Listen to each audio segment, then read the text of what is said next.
Orang yang kuat tauhidnya kepada Allah SWT berbeda sekali. Dia akan memohon kepada Tuhannya, Allah Subhanahu wa taala, yang nanti Allah akan tundukkan orang-orang itu dengan caranya. Jadi makin datangnya kemudahan dari Allah Subhanahu wa taala itu tergantung daripada kuatnya tauhid seseorang. Dan teman-teman, ada sebuah hadis yang luar biasa. Ini hadis emas kalau bagi saya. Kata Nabi SAW dalam hadis yang sahih, Bismillahirrahmanirrahim. Assalamualaikum warahmatullahi wabarakatuh.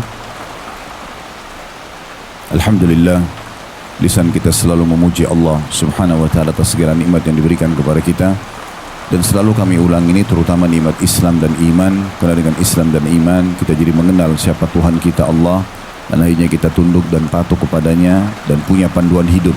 Kita tahu mana makanan, mana minuman, mana pendapatan, mana pergaulan, seluruh aktivitas kita yang boleh dan tidak boleh. Dan selalu saja semangat untuk mengejar kebaikan-kebaikan, karena agama Allah semuanya isinya kebaikan. Kalau dalam hal-hal perintah, jujur, amanah, tanggung jawab, bakti sama orang tua, jenguk orang sakit, membantu orang susah, dan semua juga yang dilarang itu adalah untuk kebaikan. Jadi yang buruk-buruk semua dilarang, mencuri, memukul, menggunjing, memfitnah, membunuh dan seterusnya. Maka orang kalau mengikuti panduan Sang Pencipta Allah, dipastikan hidupnya akan bahagia, karena dia pasti akan menjadi orang-orang yang baik, karena semua diperintahkan baik. Selanjutnya kita panjatkan salam hormat kita, salawat dan taslim kepada Nabi besar Muhammad sallallahu alaihi wa ala alihi wa sahbihi wasallam, sebagaimana Allah telah perintahkan kita untuk mengucapkan salam hormat tersebut. Baik, kita akan masuk menjelaskan tentang tema kita ini. Tentu tidak ada buku rujukan secara khusus, karena kita akan gabungkan dari cukup banyak buku-buku insyaAllah. Namun kalau kita melihat judulnya, sebab-sebab kebahagiaan, saya yakin semua orang mau bahagia. Bahagia itu kalau kita kerucutkan supaya kerangka fikir bahasan kita terarah, maka dia kurang lebih berada di dua sisi. Satu sisi, kalau seseorang itu mendapatkan dan terpenuhi semua yang dia harapkan dari nikmat-nikmat. Seperti misalnya orang lagi lapar, kemudian dia dapat makanan misalnya, atau dia ingin sesuatu lah yang bersifat nikmat yang melimpah, itu adalah kebahagiaan. Nah, orang mau bekerja, orang mau bisnis, orang mau dapat keuntungan, apa saja. Mungkin kita sudah tahu semuanya. Sisi yang lain, juga kebahagiaan adalah kalau seseorang mendapatkan solusi dari permasalahan. Kayak dia sakit, kemudian dia sembuh misalnya. Ini juga kebahagiaan. Ya. Maka semua orang pasti ingin bahagia dan senang. Dari dua sisinya ya. Jadi bukan cuma satu sisi pada saat mendapatkan nikmat, tapi juga mendapatkan solusi dari permasalahan. Ini nikmat yang besar. Dan pastinya Islam datang sebagai agama satu-satunya yang datang dari sisi Allah SWT, menjelaskan semua itu. Bagaimana agar setiap muslim dan mukmin selalu dalam keadaan bahagia dan senang. Dalam sebuah hadis yang sahih riwayat Imam Muslim, kata Nabi SAW, ajaban li amri mu'min, sungguh mengagumkan perkaranya orang-orang beriman. Wala yakunu dzalika illa lil mu'min. Dan itu tidak dimiliki kecuali oleh orang-orang beriman saja.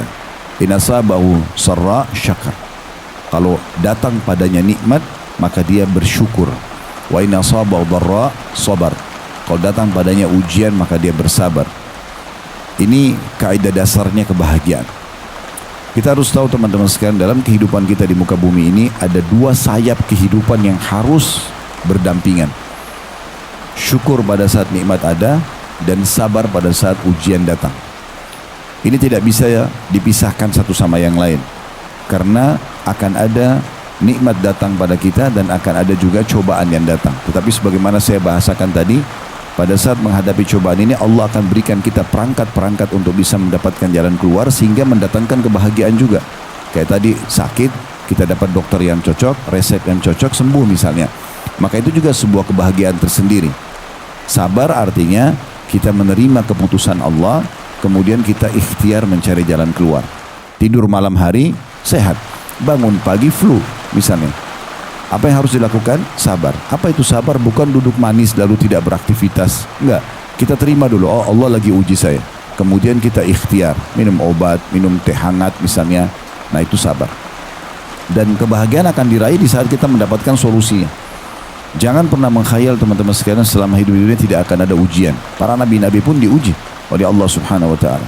Namun ujian ini seperti ibarat kalau kita lagi sekolah, maka itu penaikan kelas ya, supaya level kita naik, kita punya pengalaman hidup ya, sehingga kita bisa belajar. Dan ini sekolah yang paling canggih adalah pengalaman hidup yang Allah Subhanahu wa taala ajarkan kepada kita, sehingga kita tahu bagaimana bermuamalah dengan manusia, bermuamalah dengan makhluk-makhluk yang ada di muka bumi ini ya, berinteraksi dengan fenomena alam, dan semua ini adalah sebuah sekolah yang sangat besar yang harusnya kita fahami bersama. Ini dulu poinnya. Sebab-sebab untuk meraih kebahagiaan dalam Islam cukup banyak, tapi kita akan mulai dengan sebab pertama, dan ini yang paling dasar sekali. Kapan Bapak Ibu sudah kuat di sini, maka pasti yang lainnya akan lebih gampang, lebih mudah. Dan inilah sebabnya ya, para nabi-nabi diutus. Sebabnya juga kitab-kitab diturunkan. Bahkan ditentukannya mana kafir dan beriman karena sebab yang pertama ini, yaitu mentauhidkan Allah Subhanahu wa taala.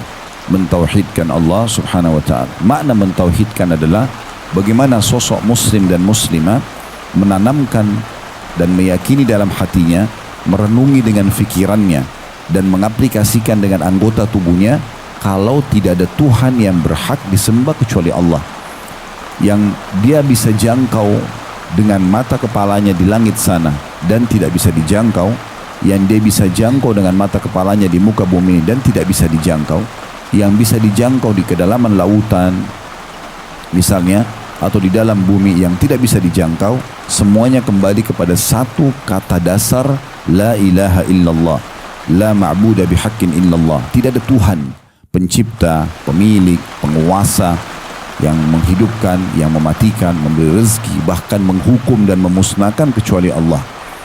Ini hal dasar. Teman-teman fahami baik-baik, selama 13 tahun Nabi SAW di Mekah ini belum ada perintah jihad, belum ada perintah puasa Ramadan, belum ada perintah haji untuk kaum muslimin, walaupun pada saat itu sudah ada pelaksanaan haji oleh orang-orang musyrik Mekah yang mereka campur adukan antara perintah syariat Nabi Ibrahim dengan kesyirikan mereka. Perintah sholat saja, Isra dan Mi'raj terjadi di tahun 10 dari masa kenabian. Lalu apa yang didakwakan oleh Nabi SAW selama 10 tahun atau 13 tahun di Mekah itu? Tauhid. Penanaman tentang bagaimana manusia menyadari mereka ini makhluk dan ada pencipta yang mengatur seluruh alam semesta ini, mengatur kehidupan dia, menciptakan dia dan perbuatan-perbuatannya semuanya, dan bagaimana dia tunduk dan patuh kepada pencipta yang satu itu. Nah, ini masalah tauhid. Mungkin teman-teman bilang, kami sudah yakin Ustaz kalau Tuhan kami Allah. Masalahnya dalam realisasi dalam kehidupan kita tidak seperti itu. Terbukti pada saat nikmat ada masih jarang orang berterima kasih kepada Allah Subhanahu wa taala. Karena kadang-kadang banyak di antara manusia dia mau bersyukur kepada Allah kalau yang dia anggap di depan mata dia adalah nikmat bagi dia. Kapan dia tidak anggap itu nikmat, dia tidak bersyukur. Padahal sebenarnya nikmat Allah besar sekali. Contoh misal, berapa banyak orang yang mengurung nikmat itu pada uang saja. Sehingga kalau ada uang baru dia anggap dia mendapatkan nikmat, barulah dia bersyukur mengatakan alhamdulillah. Dia lupa oksigen yang dia hirup adalah nikmat, cahaya yang ditangkap oleh matanya adalah nikmat, telinganya bisa mendengar suara kayak sekarang Bapak Ibu dengarkan saya, sebuah nikmat ya. Lisan kita masih bisa berfungsi, bibir kita juga mengucap dan mengecap, ini semuanya adalah nikmat. Tangan kita dan seluruh anggota tubuh kita masih bisa berfungsi adalah nikmat. Kemaluan kaki, tangan dan segala macam, ini nikmat Allah yang melimpah, dan ini tiap hari kita gunakan sebagai sebuah fasilitas yang kita jarang sekali syukuri. Terbukti berapa banyak orang yang gunakan anggota tubuhnya pada kemaksiatan kepada Allah, padahal Allah berikan dia nikmat. Kata Ibnu Qayyim rahimahullah, tidak pantas seorang hamba itu diberikan nikmat oleh Allah lalu dia gunakan dalam dosa. Tentu saja semoga Allah maafkan kalau pernah terjadi, tetapi harusnya seseorang itu memahami poin-poin seperti ini. Di antaranya penanaman tauhid itu pada realisasi kehidupan. Jadi bukan hanya mengatakan oh ya saya yakin ada Tuhan Allah. Baik, dalam realisasi dilakukan itu. Berapa banyak orang yang pada saat datang ujian mereka tidak kembali kepada Tuhannya, yang ada keluh kesah. Semuanya dikembalikan kepada manusia di hadapan mata dia.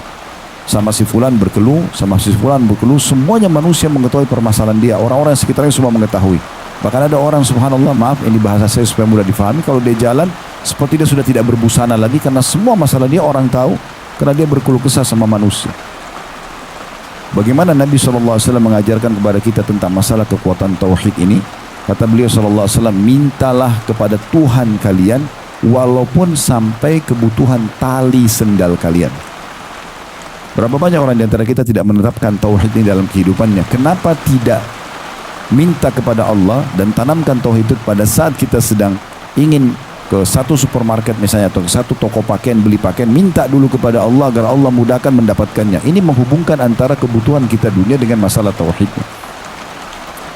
Nabi SAW dipastikan, dijanjikan kemenangan dalam setiap peperangan beliau, tapi beliau tetap memohon kepada Allah Subhanahu Wa Taala agar diberikan kemenangan karena ingin menghubungkan antara perbuatannya dengan tauhid itu. Nah, ini yang kita ingin sentuh dari sisi bagaimana kepekaan kita terhadap keyakinan kepada Allah Subhanahu Wa Taala. Berapa banyak orang yang meyakini Tuhannya ada Allah, tetapi mereka pada saat jalan sendiri masih ketakutan dengan syaitan. Ya.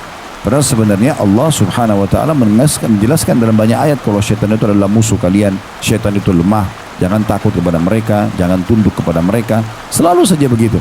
Tapi masih ada orang yang karena tauhidnya lemah, apalagi yang sering nonton film-film horor misalnya, sehingga dia takut sendiri. Dan kasusnya seperti masyarakat penduduk Mekah ini, kalau Bapak Ibu tahu sebab turunnya surah Jin, itu karena penduduk Mekah ini mereka punya satu tradisi sebelum masuk Islam tentunya, yaitu kalau mereka lagi lakukan perjalanan ke satu kota yang lain atau negeri lain selain Mekah, kalau lagi istirahat di satu lembah, maka pemimpin kafilahnya mengumpulkan bekal-bekal makanan mereka ataupun apa yang bisa disumbangkan oleh semua yang ikut dalam rombongan, kayak kita sekarang grup berangkat misalnya. Nah, mereka itu dulu pakai kafilah, pakai unta jalan gitu kan. Karena kalau malam sebelum tidur, pemimpin kafilah minta kumpulin bekal-bekal mereka, lalu mengatakan, ya, kumpulkanlah supaya kita tidak diganggu oleh penjaga lembah ini. Kemudian mereka, si pemimpin kafilah datang ke tengah-tengah lembah lalu berkata, wahai penjaga lembah, ya, ini setengah bekal kami, jangan ganggu kami. Allah jelaskan dalam Al-Quran surah Jin, di antara potongan ayatnya, fazaduhum rahaqa, maka syaitan-syaitan yang ada di sekitar lembah itu makin mengerjai mereka. Maksudnya tidak ada apa-apa. Kalau syaitan itu besar seperti yang digambarkan oleh banyak film-film atau ya besar, menakutkan, kira-kira Bapak Ibu sekalian, kita bisa duduk di sini? Kita bisa makan? Kita bisa beraktivitas? Tidak bisa. Pasti setiap syaitan akan membelenggu leher kita lalu menyiksa kita. Karena mereka penjahat. Tapi syaitan itu Allah mengatakan inna kaida syaitani kana dhaifa. Tipu daya syaitan itu lemah. Syaitan cuma bisa bisikin, kita tolak, dia nggak bisa buat apa-apa. Kemarin kita waktu mau haji, berapa banyak bisikan syaitan datang kepada kita, berangkat nggak ya, bayar nggak ya. Tapi karena kita lawan, nggak, saya harus berangkat. Syaitan nggak bisa buat apa-apa. Kalau emang dia kuat, dia akan berhentikan kita. Tapi enggak. Jadi jangan besar-besarkan syaitan, ini merusak tauhid kita. Syaitan itu lemah, terhina, nggak bisa buat apa-apa dia. Dan dalam surah Ibrahim juga digambarkan bagaimana nanti iblis itu akan berkhutbah di neraka sambil mengatakan, sungguhnya Allah menjanjikan kepada kalian janji-janji yang benar dan aku menjanjikan kalian tapi aku menipu kalian. Saya, kata dia, aku hanya membisikkan kalian, kalian mengikuti aku, maka jangan salahkan aku, salahkan diri kalian sendiri. Aku tidak bisa selamatkan kalian, kalian juga tidak bisa selamatkan aku. Allah sudah bongkar nanti yang terakhir terjadi di akhirat. Itu juga menjelaskan tentang kelemahannya. Kenapa kita rusak tauhid kita dengan ini? Berapa banyak di Indonesia masih ada tradisi tidak mau beli rumah. Kenapa? Karena di sana ada orang yang bunuh diri. Kenapa takut? Kenapa tidak beli? Ada ruh gentayangan. Pernah lihat tuh ruh gentayangan? Hah? Ada yang pernah lihat di sini? Coba jelaskan kalau memang pernah lihat. Kuburan terbuka, pocongnya keluar. Lalu kemudian datang ke rumah, ketuk-ketuk pintu. Pernah? Kan itu yang digambarkan kan? Itu perusakan tauhid yang luar biasa. Tidak ada semua itu. Siapa di antara kita yang pernah ketemu dengan keluarganya yang sudah meninggal? Tidak ada sama sekali. Orang kalau sudah meninggal selesai, dia sudah di alam barzah. Baik dia terbunuh, dibunuh, sama saja. Sampai saya pernah jelaskan di beberapa ceramah kami, kalau ada rumah, satu rumah, orang di situ pernah dibunuh. Saya pernah lewat di Pondok Indah, Terus saya lihat ada satu rumah. Kenapa kok rumah ini kayak besar tapi nggak ada yang huni, nggak ada urus kan? Ada satu orang yang bilang sama saya, Ustaz itu rumah angker. Ya. Kenapa angker? Pernah satu keluarga dibunuh oleh perampok, jadi nggak ada yang berani beli. Subhanallah. Ya. Kalau orang punya tauhid yang benar, beli saja. Apalagi kalau dikasih harga murah. Ya. Nggak ada urusannya. Ya. Nggak ada ceritanya tuh dia akan gentayangan sana, tidak ada. Ya. Itu kebohongan semua, penipuan. Katakan saya jelaskan, lalu dari mana Ustaz suara yang biasa saya dengar, tangisan bayi, ada suara pintu di belakang rumah, ada suara ini dan itu permainan syaitan ada di sekitar rumah itu. Karena kita takut. Coba kalau kita tidak takut, tidak akan ada masalah sebenarnya. Permasalahannya rasa takut itu. Begitu juga dengan rumah, kalau tadi itu bunuh diri misalnya, orang ketakutan. Kalau satu rumah lagi dibunuh sekeluarga, juga sama. Kenapa ada rukun tayangan? Padahal sebenarnya yang pertama, kalau bunuh diri itu dosa besar. Kemungkinan besar pelakunya sudah disiksa di kuburan. Tidak ada lagi dia gentayangan ganggu orang. Ya. Kalau orang yang dibunuh sekeluarga, mati syahid kalau dia muslim. Dia bahagia di kuburannya. Nggak ada urusannya keluar ganggu orang gitu. Itu contoh gitu kan. Berapa banyak orang yang selalu disebarkan isu begitu. Kalau lewat di jembatan ini malam-malam akan ada ini, akan ada itu. Padahal semua tidak ada. Nah, kapan kita besar-besarkan itu dan kita rusak tauhid kita, syaitan akan bisa menguasai orang-orang tersebut. Bapak Ibu kalau lewat di sebuah rumah, pagarnya 10 meter.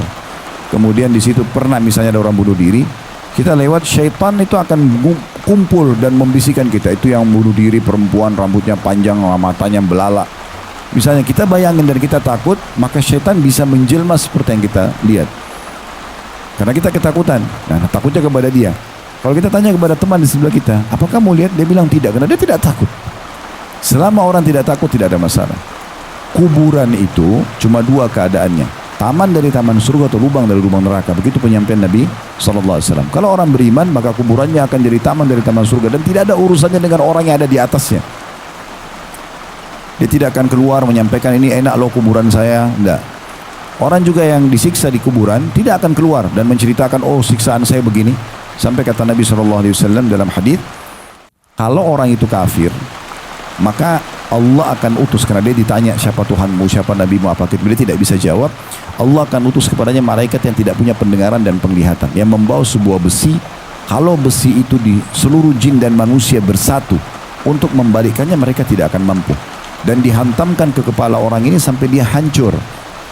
Kemudian dia utuhkan lagi, begitu terus sampai menjelang hari kiamat. Ini kondisinya orang yang sedang disiksa di kuburan gitu ya.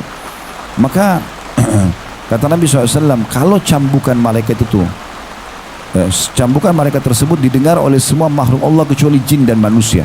Karena kalau jin dan manusia mendengarkan, mereka akan meninggal seketika. Nama Allah tutupin buat kita. Jadi nggak usah lewat kuburan ketakutan, kenapa? Khawatir ini, khawatir itu. Kenapa orang yang maksiat pacaran di kuburan tidak takut? Hah?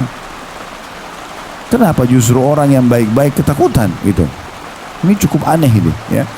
Ini contoh saja, realisasi ini cukup banyak contohnya dalam kehidupan kita. Tapi seperti itulah, banyak orang yang merusak tauhidnya kepada Allah Subhanahu wa taala. Terutama kalau lagi ujian-ujian datang tuh biasanya.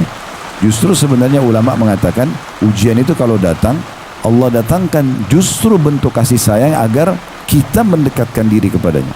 Berapa banyak di antara kita tidak bisa meneteskan air mata kecuali dengan datangnya ujian tersebut.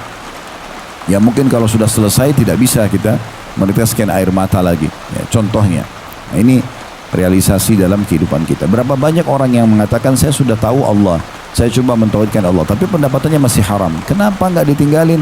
Ragu. Berarti tauhidnya masih terganggu. Kalau orang betul-betul mengisahkan Allah Subhanahu wa taala, tidak akan ada keraguan. Haram ditinggalkan, halal dinikmati, selesai. Dan sering saya sampaikan di pengajian teman-teman sekalian, kalau yang halal jauh lebih banyak daripada yang haram, melimpah. Yang haram itu sedikit, Allah datangkan hanya sebagai ujian saja. Tubuh kita butuh nutrisi misalnya, butuh protein hewani misalnya, Allah jadikan seperti itu. Kita butuh makan daging, dan di saat dimasak yang enak, mungkin kita tertarik untuk makan misalnya. Di saat Allah Subhanahu wa taala memberikan beban kita, ya, tubuh kita, otot kita ini butuh protein misalnya, dan kita butuh makan daging, Allah mengharamkan sebagian kecil. Contoh misalnya Allah haramkan babi. Tapi kan tubuh kita butuh. Maka Allah halalkan banyak sekali gantinya. Sapi, kambing, ayam, kelinci, semua hewan air halal. Berarti babi diharamkan hanya sebagai ujian saja. Diuji apakah orang ini patuh atau tidak gitu. Tapi gantinya banyak. Di saat kita butuh air, bahkan lebih dari 80% tubuh kita cairan, sebagaimana sudah kita tahu sekarang. Allah haramkan khamr, minuman memabukkan tidak boleh. Tapi Allah halalkan yang lain, kan air putih, susu, madu, sirup, banyak gitu. Di saat Allah jadikan populasi manusia melalui interaksi biologis, maka Allah jelaskan yang boleh dengan akad nikah, yang tidak boleh dengan zina. Dan Allah mudahkan pernikahan itu untuk dijalankan sehingga terlampiaskanlah dengan cara yang benar misalnya. Jadi Allah SWT datangkan hal-hal yang haram itu hanya sebagai ujian, dan itu kecil. Lalu untuk apa kita terjerumus sementara memang ada solusinya? Kalau Allah berikan kepada kita kebutuhan terhadap daging misalnya, tapi semua daging Allah haramkan, nah di situ mungkin orang wajar terjerumus. Tapi ini tidak, gitu kan? Nah ini contoh realisasi tentang masalah tauhid tersebut, ya. Betapa banyak orang begitu. Akhirnya di negara kita cukup banyak kan orang kalau lagi bermasalah larinya malah ke dukun, larinya malah ke syaitan, ya. Bertapa, minta ini, minta itu, ya. Seakan-akan memang tidak bertauhid kepada Allah. Orang kalau bertauhid kepada Allah sangat yakin dari kita sebelum lahir sampai kita meninggal semua rezeki kita sudah ditentukan. Bahkan kata Nabi SAW, tidak akan wafat satu jiwa kecuali semua rezeki yang dicatatkan sudah sampai kepadanya. Kalau rezeki itu sudah dicatatkan sepotong roti pun, kita tidak akan meninggal sampai itu masuk ke mulut kita. Gak mungkin, itu dalam hadis sudah jelaskan masalah itu. Makanya Ibnu Qayyim Hasan Basri rahimahullah mengatakan, saya selalu senang dan tenang dalam hidup ini karena saya tahu rezeki saya tidak akan diambil oleh orang lain. Banyak orang rusak akidahnya kan, tauhidnya. Dia masuk dalam satu proyek, dia nggak dapat misalnya. Oh ini berarti ambil jatah saya. Tanya aja. Saya pernah ditanya oleh seorang pengusaha di Surabaya. Beliau masih muda gitu. Ustaz, bagaimana memahami keadilan Allah? Saya punya beberapa orang teman, 7 atau 8 orang teman-teman. Kami masuk sama-sama mengejar satu proyek. Teman-teman saya semua dapat kecuali saya tidak. Padahal saya lihat dari sisi ibadah saya lebih baik dari mereka. Bagaimana caranya supaya saya tenang ini? Karena ada di antara teman-teman yang dapat itu tidak sholat, yang gini, dan saya jaga sholat, kenapa bukan saya yang dikasih? Maksudnya dia ingin jawabannya supaya dia tenang, memahami. Saya jawab sederhana, saya bilang belum rezeki Anda. Kita berikhtiar iya, tapi kalau belum rezeki tidak akan sampai kepada kita. Kalau sudah rezeki biar kita dulu di tempat kita akan datang. Bukan kita pernah alami masuk ke restoran lalu tiba-tiba ditraktir oleh orang padahal kita sudah niat bayar. Ada saja. Lagi duduk di rumah tiba-tiba ada yang kirim makanan, kan gitu. Ada saja. Allah subhanahu wa ta'ala sudah tentukan. Kalau orang baik akidahnya tidak ada keraguan sama sekali. Dia akan tenang hidupnya. Nah ini masalah tauhid. Ini sebab kebahagiaan yang pertama. Kalau orang tahu dia punya Tuhan, tempat dia bergantung. Teman-teman gini cara memahami lebih jauh. Kalau seandainya ada seorang raja, pemimpin di satu wilayah, dan kita punya hajat dengan dia. Misal, anggaplah tempat tertinggi raja atau presiden misal. Lalu kemudian presiden ini mengatakan, apa saja yang mau disampaikan silakan, datang kepada saya jam 3 subuh misalnya, jalan kaki, pakai baju ini, saya yakin kita akan penuhi semua itu. Itu pun dengan prosedur yang mungkin tidak mudah gitu. Tapi karena kita pikir, oh ini kebutuhan saya akan dipenuhi, mungkin pembebasan tanah, mungkin pekerjaan, mungkin jabatan dan segala macam misalnya. Nah ini orang yang masih lemah tauhidnya mungkin seperti itu. Orang yang kuat tauhidnya kepada Allah SWT berbeda sekali. Dia akan memohon kepada Tuhannya, Allah Subhanahu Wa Taala, yang nanti Allah akan tundukkan orang-orang itu dengan caranya. Saya berbagi sebuah kisah. Ada kisah klasik di masa dulu. Seorang yang miskin tapi soleh. Begitu dinukil kisahnya dan tidak disebutkan namanya dalam kisah ini. Dia punya pendapatan harian. Pendapatan harian. Setiap hari dia keluar cari rezeki, apa yang dia dapat hari itu dia makan sama istri dan anaknya. Satu hari dia pulang ke rumahnya sudah malam, dan di masa itu tidak seperti kita. Kita kan kalau malam sekarang kena Masya Allah, Allah berikan kita nikmat listrik ini, jadi penerangan luar biasa, bahkan bisa 24 jam, kayak kota Mekah ini 24 jam hidup terus gitu kan. Kalau masa dulu orang kalau sudah tiba maghrib semua aktivitas sudah berhenti karena gelap, orang pakai obor gitu kan, gelap, sedikit sekali yang beraktivitas. Ringkas cerita, dia pulang maghrib ke rumahnya, istrinya tanya, apa hari ini ada rezeki buat kita? Dia bilang, saya hari ini sudah ikhtiar tapi belum dapat sama sekali. Kata saya, tapi saya sama anak-anak belum makan seharian. Kata suaminya, saya juga sama, belum dapat. Tapi saya coba, setelah istirahat sejenak saya akan keluar. Dia istirahat malam, pada saat itu awal malam, sulit sekali untuk cari pekerjaan atau minta-minta sama orang semua sudah tidur. Lepas isya zaman dulu tuh orang sudah tidur. Maka dia keluar dari rumahnya, tidak tahu harus kemana. Setelah dia jalan sekian jauh dari rumahnya, dia ingat ada masjid di perkampungannya. Dia tidak tahu harus kemana, dia masuk ke masjid. Dia wudhu, kemudian dia sholat. Mulailah dia berdoa dengan Tuhannya pada saat itu, bermunajat antara dia dengan Tuhannya, sampaikan hajat-hajatnya, semua ditumpahkan. Subhanallah, di malam itu terjadi sebuah kejadian. Dalam kisah yang dikatakan, raja yang berkuasa di lokasi itu tidak bisa tidur gelisah. Tiba-tiba ingat kematian, tiba-tiba khawatir sekali. Dan dia pada malam itu tergerak hatinya untuk bersedekah. Lalu dia mengambil kantong-kantong yang berisikan dinar emas cukup banyak. Dia keluar sambil dia mengatakan, si raja ini mengatakan, ya Allah, agar hatiku bisa tenang dan aku juga bisa selamat dari siksamu kalau aku punya dosa, aku ingin bersedekah dengan harta-harta ini. Tunjukkanlah orang yang paling tepat. Raja ini naik ke atas kudanya, kemudian tidak ada pengawal di malam hari. Dia mengatakan, saya juga akan membiarkan tali kekangan kuda ini agar terarahkan seperti yang engkau inginkan ya Allah. Ini bukan tentunya pasrah ya, tapi dia sambil mengontrol tentunya. Tiba-tiba kuda itu jalan dari istananya menuju ke masjid yang tadi ada orang miskin itu. Begitu masuk ke masjid, kudanya berhenti, dia bersangka baik dengan Tuhannya, dia turun dari kuda itu, dia masuk ke dalam masjid. Apa pesan Allah? Kenapa saya disampaikan ke masjid ini? Dia masuk, kemudian dia dengar ada orang yang berdoa di situ, tadi orang miskin itu. Dia pun masuk mendekat, lalu dia dengar doanya. Ternyata orang ini bilang, ya Allah, sesungguhnya aku dan keluargaku sebagaimana engkau tahu belum makan hari ini, berikanlah rezeki kepada kami. Aku tidak tahu harus minta kemana lagi. Semua orang sudah istirahat malam ini dan engkau ya tidak membolehkan buat kami memohon atau mengemis pada orang-orang lain. Karena dalam Islam tidak boleh mengemis kecuali dalam keadaan darurat sekali ya. Kita harus punya kemuliaan jiwa gitu. Bekerja dan ambil imbalannya. Maka si raja ini mendengar. Setelah orang itu selesai berdoa, dia mengatakan, saya sudah mendengar doamu tadi. Dan saya raja yang berkuasa di sini. Hati saya gelisah malam ini dan saya niat untuk bersedekah.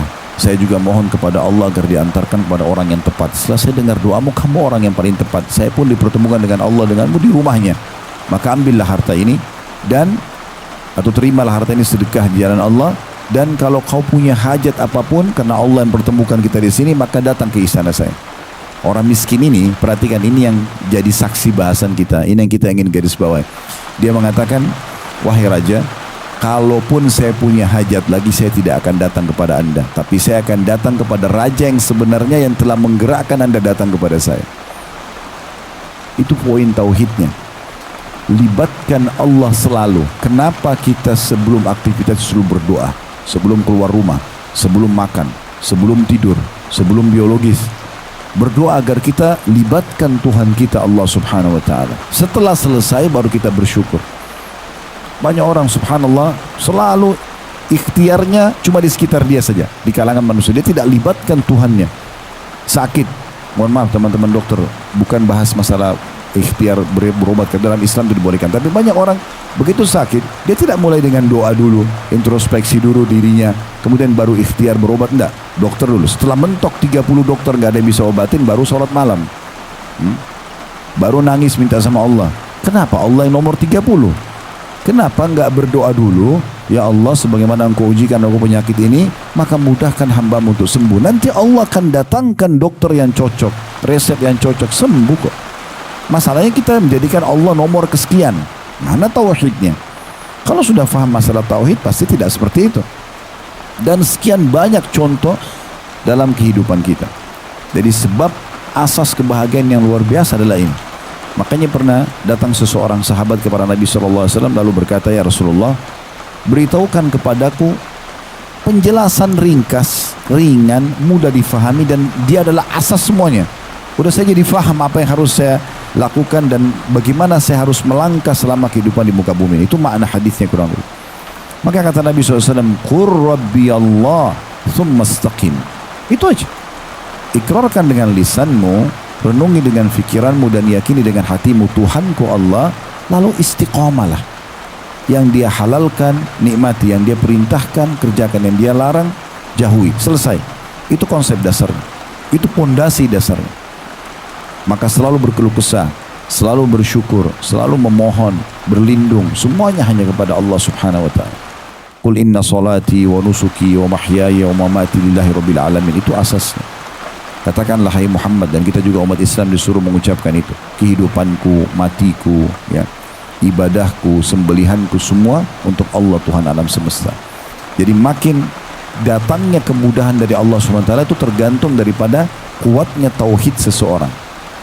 Makin kuat tauhid kita kepada Allah SWT, jadi selalu mengembalikan perkara kita kepada Allah dan juga mengembalikan, ya, atau memohon, melibatkan Allah Subhanahu wa ta'ala dalam setiap aktivitas kita, maka makin mudah segala urusan kita. Maka tentu akan datang kebahagiaan tersebut. Ya. Saya akan bacakan salah satu buku yang unik, ya, kecil, ditulis oleh Darul Wahyin namanya. Judulnya itu 10 sebab lapangnya hati kalau bahasa Indonesianya, ya. Bahasa Arabnya Asyratu Asbab Linsyirahis Sadr. Di poin yang pertama, beliau menyebutkan yang dapat melapangkan dada, membahagiakan hidup adalah mentauhidkan Allah Azza wa Jal. Lalu beliau menukil di halaman 11-nya, Ibnu Qayyim rahimahullah berkata, mencintai Allah Azza wa Jal, mengenalnya, senantiasa mengingatnya, merasa tenang dan tentram kepadanya, jadi selalu libatkan Allah dalam setiap aktivitas, ya.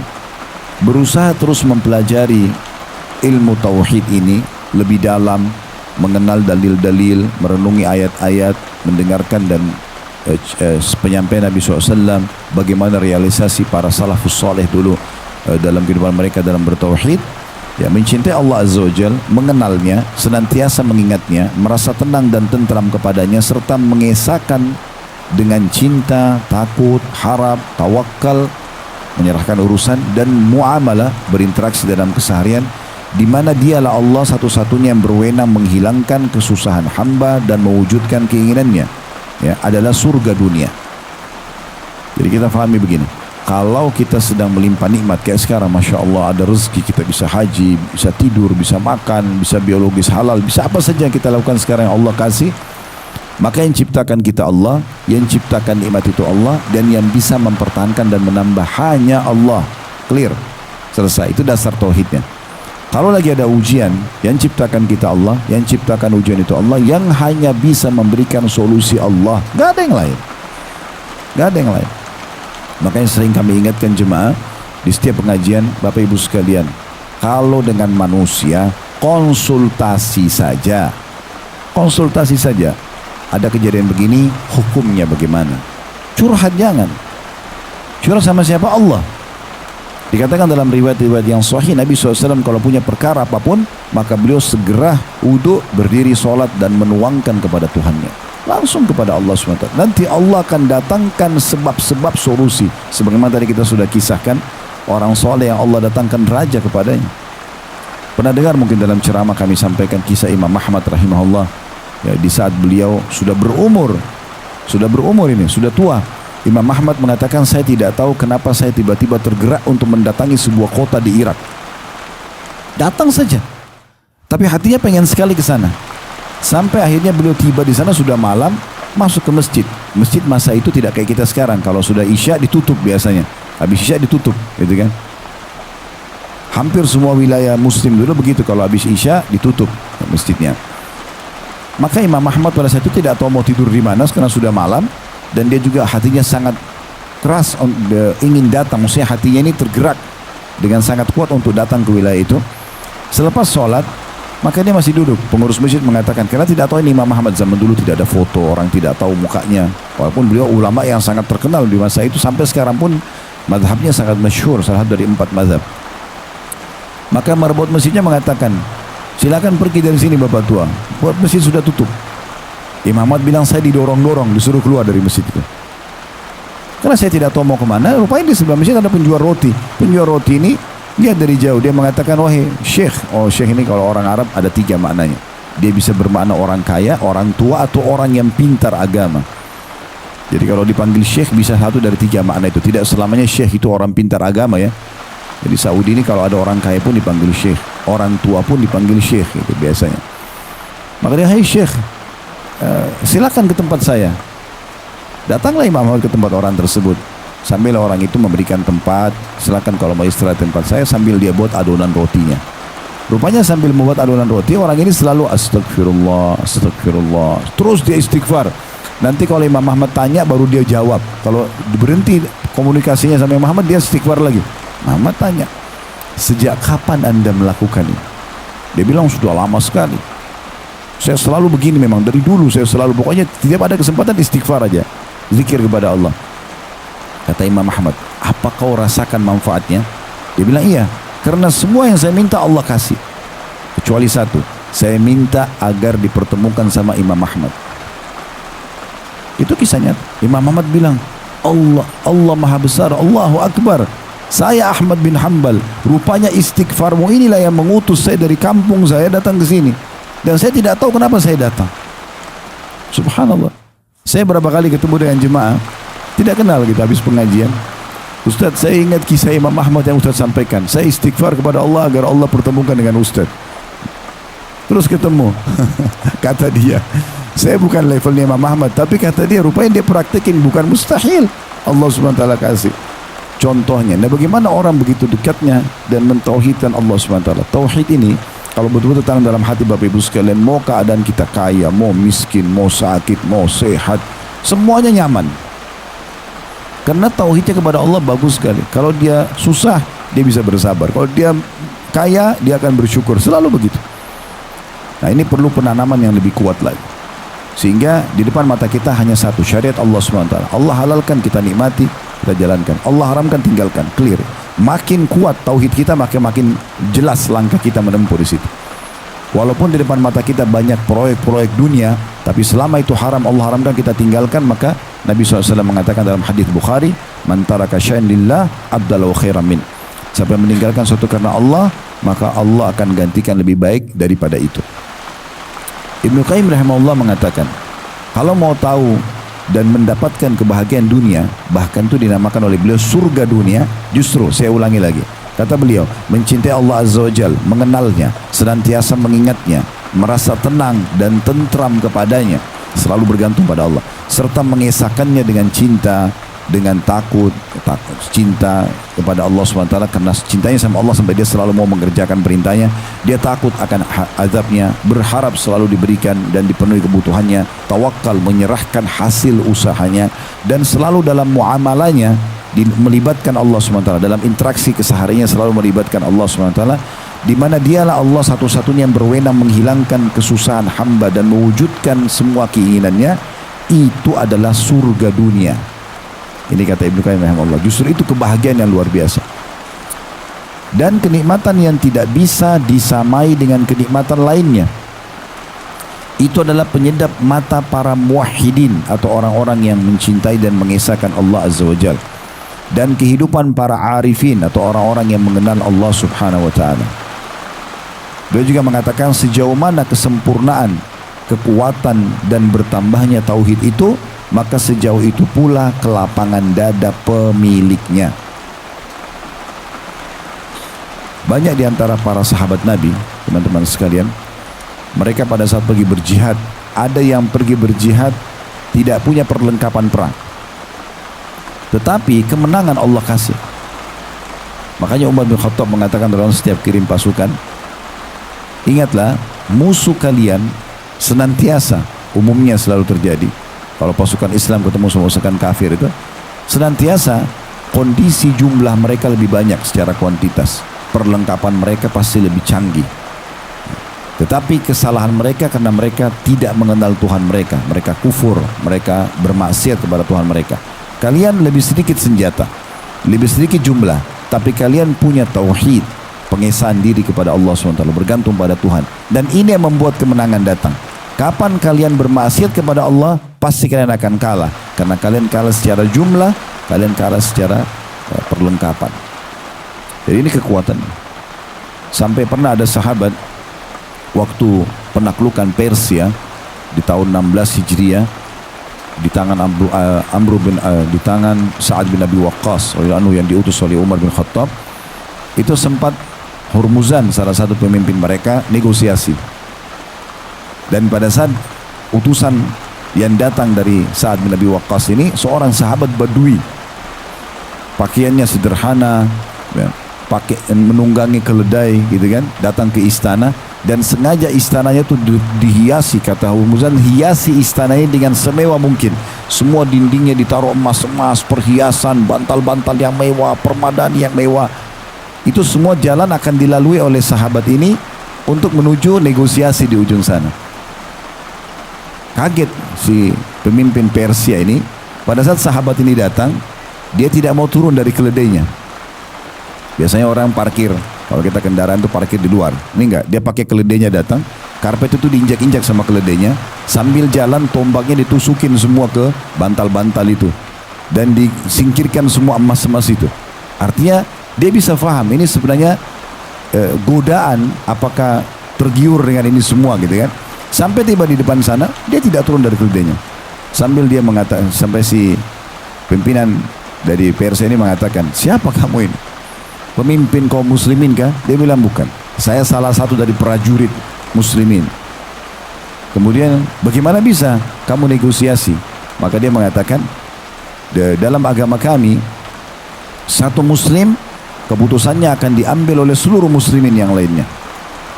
Karena ini utusan pemimpin gitu. Apa yang dia negosiasi maka itu akan diambil.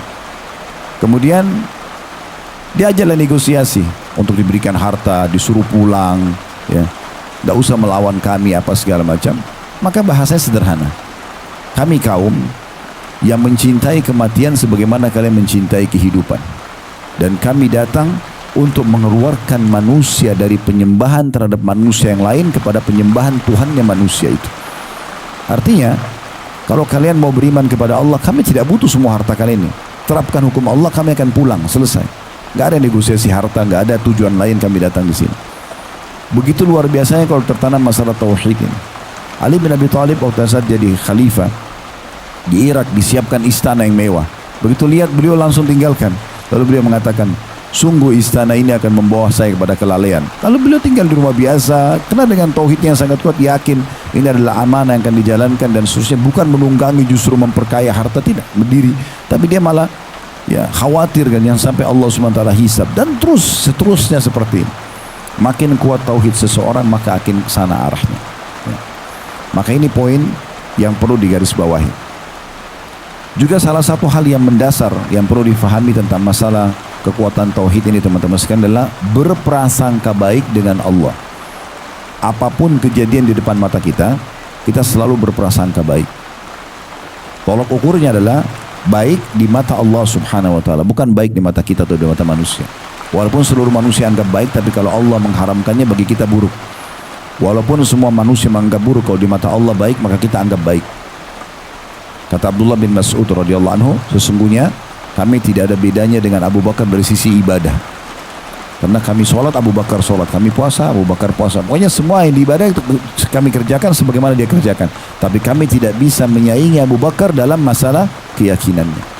Apa yang Allah dan Rasulnya katakan A, walaupun satu dunia ini mengatakan B. Pada saat kejadian Isra Mi'raj di Mekah ini, Abu Jahal ingin menggoyahkan imannya Abu Bakar sambil mengatakan, temanmu Muhammad sudah gila. Masa dia mengatakan dia jalan ke Palestina satu malam, yang kami tempuh 1 bulan dengan orang terkuat kami, dengan kuda terkuat kami. Di masa itu orang kalau dari Mekah ke Palestina 1 bulan pergi, itu non-stop, dipicu terus kudanya sama laki-laki terkuat, kuda terkuat ya. Pulang berarti 2 bulan. Itu ditempuh dalam 1 malam. Belum lagi Mi'raj, ketemu dengan Tuhan Allah SWT, kemudian balik lagi. Karena dia mau goyahkan iman Abu Bakar. Karena Abu Jahal sempat bilang sama orang Quraisy, kalau ada satu orang, kalau kalian bisa goyahkan imannya, keyakinannya tentang apa yang dibawa oleh Muhammad, habis agama Muhammad. Itu Abu Bakar. Teman-teman tahu gak ciri Abu Bakar? Abu Bakar ini karena kurusnya badannya radhiyallahu anhu, kalau ditiup angin terdorong. Secara fisik biasa saja. Tapi yang dalam Islam bukan itu yang dilihat. Ini hati, bagaimana kekuatan tauhid dan keyakinan kepada Allah. Maka Abu Bakar mengatakan, wahai Quraisy, sesungguhnya ada 2 riwayat. Riwayat yang pertama, aku meyakini apa yang Muhammad bawa, sementara turun dari langit kepada dia. Apa yang menghalangiku meyakini dengan dia naik ke langit menerimanya? Bedanya apa? turun dari langit, saya yakin itu benar. Muhammad pun naik ke langit, saya juga yakin, tidak ada masalah. Dan ketahuilah wahai Quraisy, kalau depan mata saya ada tembok warnanya hitam, Muhammad bilang putih, saya akan bilang putih dan saya akan dustakan mata saya. Tak bisa goyah keyakinannya. Begitu luar biasa tauhidnya. Pokoknya kalau Allah dan Rasulnya mengatakan A, ya A, benar, benar, selesai. Salah, salah, walaupun satu dunia tidak setuju sama kita. Itu kekuatan tauhid yang luar biasa. Kapan itu sangat kuat dalam diri kita, maka semua pintu kebahagiaan akan terbuka. Makanya saya katakan tadi, pondasi dasarnya. Ini sebab pertama kebahagiaan itu selalu datang. Kemudian dikatakan juga oleh penulis, sangka baik kepada Allah Azza wa Jal ialah Anda merasa bahwa Allah akan melapangkan kesusahan Anda, menghilangkan duka hati Anda. Jadi jangan bersangka buruk ya.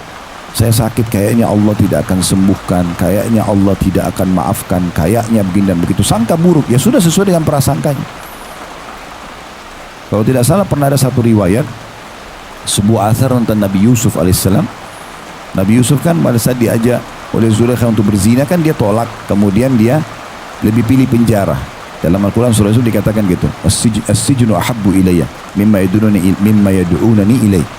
Penjara lebih aku cintai ya Allah daripada ajakan untuk perbuatan zina itu. Karena wanita ini mengajak dia berzina, dan juga pada saat itu hampir seluruh tokoh wanita-wanita terkenal di Mesir diajak kumpul untuk menunjukkan ini laki-laki ini karena tampan banget maka saya ingin bersama dia. Seakan-akan terbuka pintu untuk semuanya juga kalau mau ajak dia gitu. Tapi Nabi Yusuf nolak, enggak, saya enggak mau, karena itu haram. Maka Nabi Yusuf sempat ucapkan apa? Penjara lebih saya suka ya Allah. Karena Nabi Yusuf di penjara sekian tahun. Satu waktu Jibril AS datang, lalu Jibril ditanya oleh Nabi Yusuf, hai Jibril, kenapa Allah biarkan saya di penjara begini lama? Kata Jibril AS, yang minta penjara kan kamu. Coba nggak minta penjara, nggak dikasih penjara. Itu contohnya ya. Jadi harusnya bersangka baik dengan Allah Subhanahu wa Ta'ala. Seberat apapun yang kita anggap ujian itu, pasti ada hikmah Allah Subhanahu wa Ta'ala di situ. Bahkan sering saya bahasakan teman-teman, kalau ada maling, pencuri ditangkap oleh massa, digebukin oleh massa, itu bentuk kasih sayang Allah.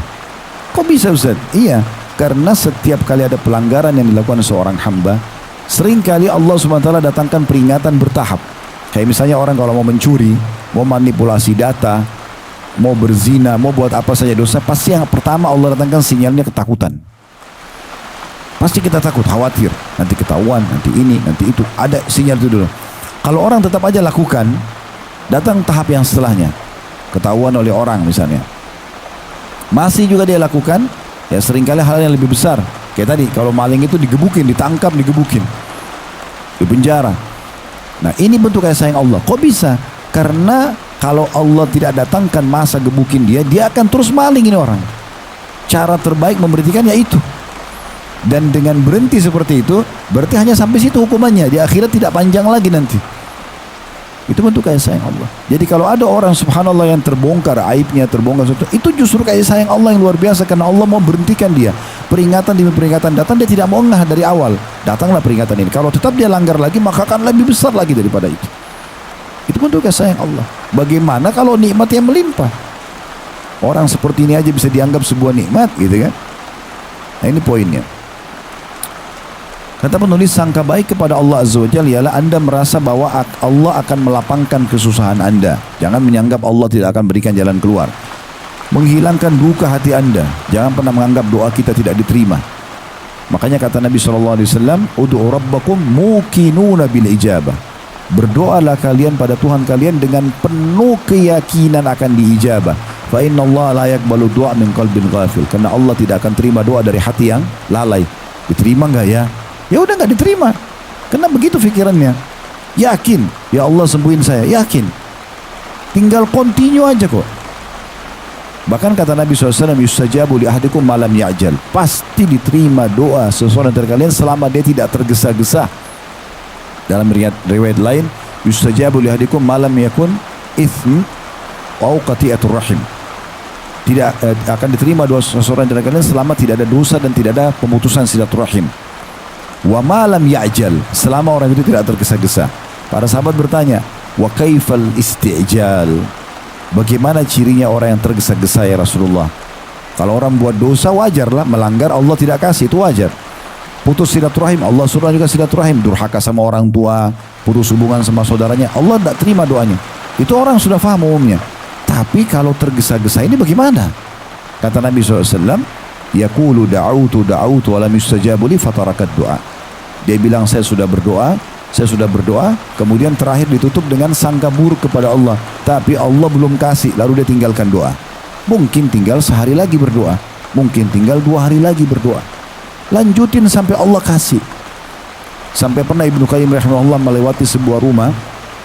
Kebetulan rumah itu ada satu ibu lagi marah sama anaknya. Lalu anak itu dikeluarkan dari pintu rumah oleh ibunya. Terus ibunya tutup pintu. Anak itu ngerengek-ngerengek depan pintu, nangis-nangis. Ibnu Qayyim tunggu sampai anak itu tertidur, ya, karena capek gitu, nangis. Oleh ibunya tetap tidak bukain pintu. Begitu tidur, ibunya nggak tega dibukain pintu, digendong masuk ke dalam. Kata Ibnu Qayyim rahimahullah, subhanallah, maha suci Allah. Andai saja seorang hamba seperti anak itu kepada ibunya, pasti Allah akan kasih. Dan teman-teman, ada sebuah hadis yang luar biasa. Ini hadis emas kalau bagi saya. Kata Nabi SAW dalam hadis yang sahih, kalau Allah mendengar doa yang indah dari seorang hamba, kita panjatkan dengan terus munajat, ya Allah berikan, ya Allah mudahkan, terus non-stop, maka Allah terlambatkan jawabannya. Kenapa? Agar dia tetap dalam doanya. Coba bayangkan teman-teman, kalau kita lagi sakit, ya Allah sembuhin, langsung sembuh. Masih berdoa? Kan berhenti. Tapi kalau Allah kasih kita 3 hari, 1 minggu, dokter juga kasih dosis ini, minumlah sekian hari. Di saat itulah kita terus akan berdoa kepada Allah. Dan tahu nggak teman-teman sekalian, doa-doa yang kita panjatkan ini, tidak usah bicara urusan akhirat yang kita minta surga, ini besar sekali. Kalau hal-hal kecil saja, misal contoh, ya Allah berikanlah hambamu tubuh yang sehat misalnya. Kan itu untuk kebutuhan dunia kita kan. Mungkin Allah kasih kita tubuh, berikanlah tubuh yang indah misalnya, rambut yang indah. Misal contoh kita minta hal-hal yang musuh kita butuhin di dunia. Tetap ini ada nilai pahala di sisi Allah Subhanahu wa taala. Tetap ada nilai pahalanya. Apalagi kalau kita minta hal-hal yang besar, mudahkan, tambahkan keimanan, mudahkan hambamu beribadah, masukkan ke dalam surga. Oh, ini luar biasa. Hal-hal yang duniawi aja. Gitu kan. Ya Allah, saya mau beli baju itu, mudahkan buat saya. Tetap ini, walaupun urusan dunia, cuma beli baju, ada nilai pahala doa itu akan kita panen pada hari kiamat. Bahkan dalam sebuah riwayat yang sahih yang luar biasa, kata Nabi SAW, akan datang hamba-hamba Allah pada hari kiamat, nanti diberikan pahala bergunung-gunung, banyak sekali. Dan dia tidak tahu dari mana. Sampai dia bertanya kepada para malaikat, dari mana ini? Mereka sendiri bingung. Si yang dapat ini pahala bingung, dari mana pahalanya? Kayak tidak teringat pernah buat ibadah seperti ini pahalanya. Kata para malaikat, ini adalah doa-doa kalian yang belum kalian lihat jawabannya di dunia. Diberikan dalam bentuk pahala yang bergunung-gunung hari kiamat. Kata Nabi SAW dalam penutupan hadis, maka pada saat itu semua hamba-hamba yang dikasih pahala bergunung-gunung ini berharap agar semua doanya di dunia tidak dikasih di dunia, agar terima di akhirat. Gak ada yang sia-sia. Kata Nabi SAW dalam hadis, tidak ada seorang muslim yang berdoa di muka bumi kecuali akan diberikan hanya melalui salah satu dari 3 tahapan. Bisa diberikan langsung pada saat itu, ya Allah sembuhkan, ya Allah mudahkan, Allah kasih. Atau dihilangkan musibah yang akan menimpa dia. Berapa banyak bahaya yang akan menimpa kita, kita terselamatkan karena sering baca Rabbana atina fid dunya hasan, karena sering minta agar diberikan kebahagiaan di dunia. Tidak dikasih, mungkin kita minta satu proyek Allah belum kasih, tapi ternyata Allah selamatkan kita dari satu mara bahaya dengan itu. Atau ini kata Nabi SAW, disimpankan untuk yang dia panen dalam bentuk pahala pada hari kiamat nanti. Gak ada yang sia-sia. Jadi makin kental masalah tauhid ini makin baik.